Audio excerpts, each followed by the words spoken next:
You wake up, and before your feet even hit the floor, you feel it. That heavy, dull ache in your chest. It's not physical exhaustion. You slept 8 hours. It's a soul-deep fatigue that you've been doing everything you were supposed to do. You got the degree, you took the job, you're chasing the status, you're keeping up with the trends.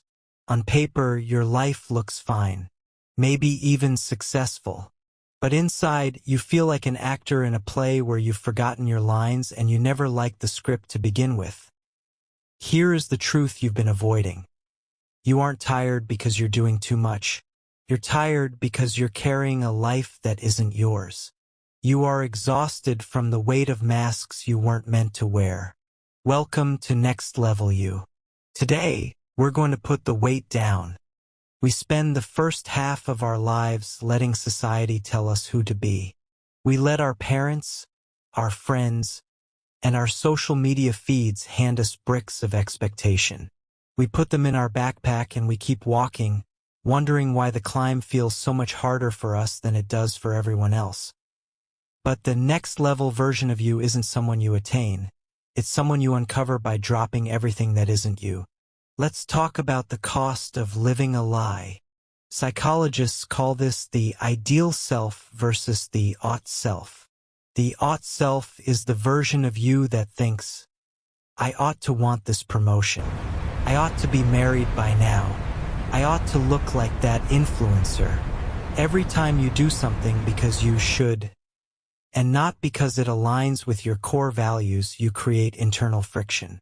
Friction creates heat, and heat burns energy.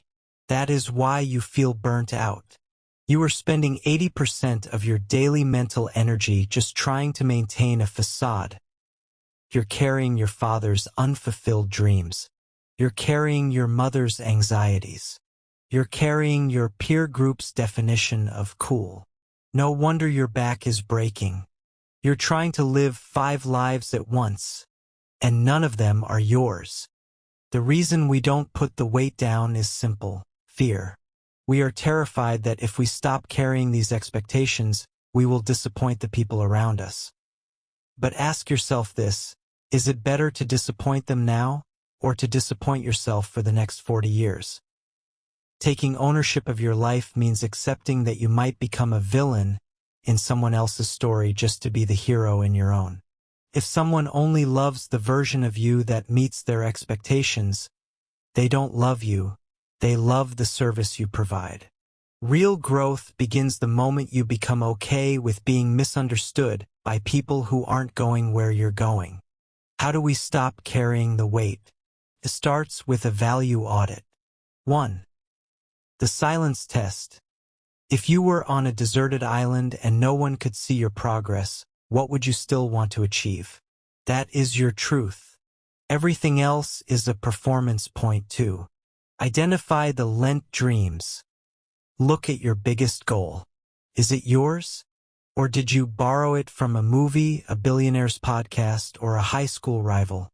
3. The power of no. Start disappointing people in small ways. Say no to the event you don't want to attend. Stop the habit you only do for show. Every no to the world is a yes to your soul. Your energy is a limited resource. Stop wasting it on a life you don't even want. The world doesn't need another carbon copy of a successful person. The world needs you, unfiltered, aligned, and awake.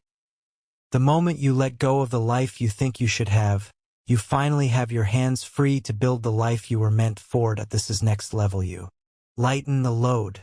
Let's get to work.